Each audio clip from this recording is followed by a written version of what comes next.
नमस्कार दोस्तों, आज के हमारे इस वीडियो में हम आपके लिए योगिनी एकादशी की व्रत कथा लेकर आए हैं। महाभारत काल की बात है।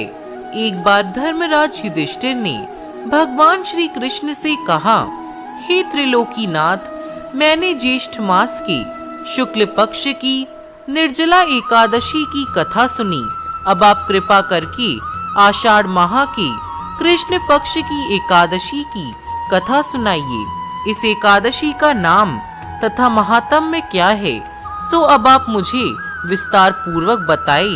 श्री कृष्ण ने कहा, हे पांडुपुत्र, आषाढ़ माह की कृष्ण पक्ष की एकादशी का नाम योगिनी एकादशी है। इसके व्रत से सभी पाप नष्ट हो जाते हैं।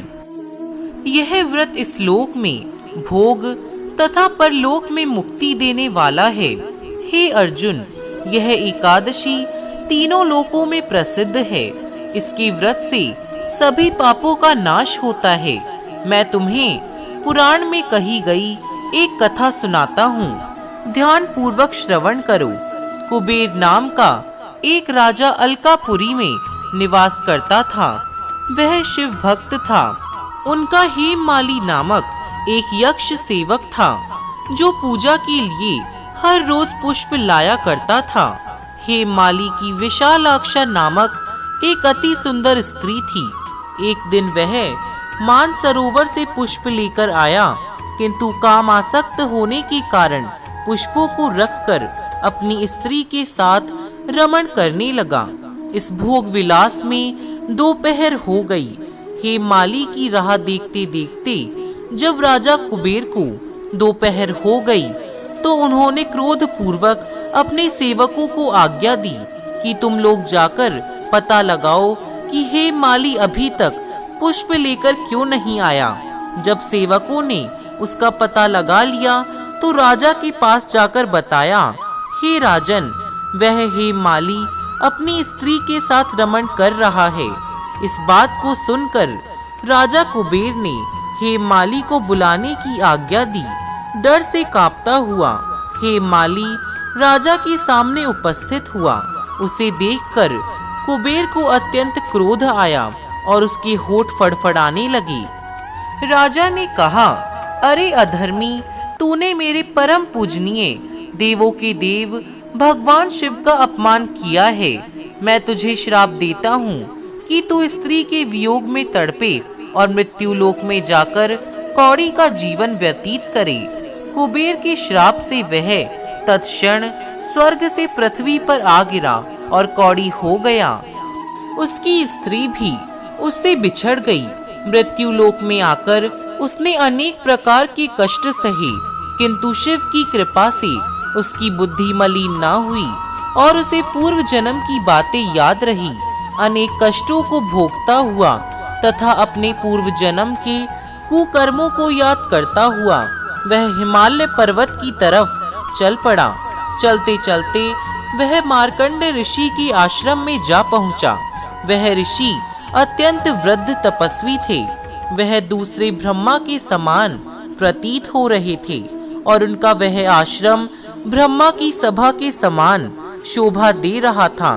ऋषि को देखकर हेममाली वहां गया और उन्हें प्रणाम करके उनके चरणों में गिर पड़ा।